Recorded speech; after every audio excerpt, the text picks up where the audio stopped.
Good night.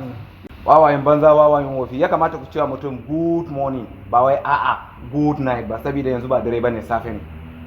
Kun fahimta ai ko? Good morning. Yawwa haka ya kamata ku ce ku zauna.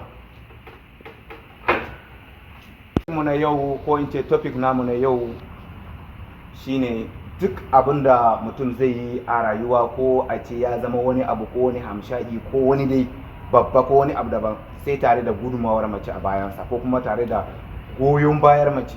Duk abin da kaga mutum ya zama ko wani abu to akwai goyon bayan mace a cikin wannan al'amari. Duk abin da mutum ga yi ko mai kuɗi ne ko wani basarake ko wani abu dai to akwai goyon bayan mace a cikin al'amari.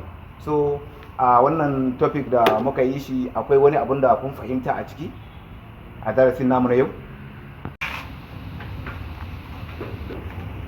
To malam ka ce duk wani nasarar da ake ci sai da mace a rayuwar nan.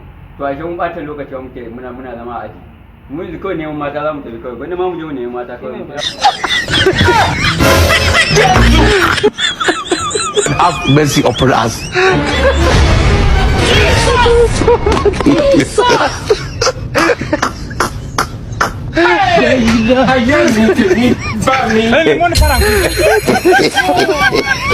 You're smoking.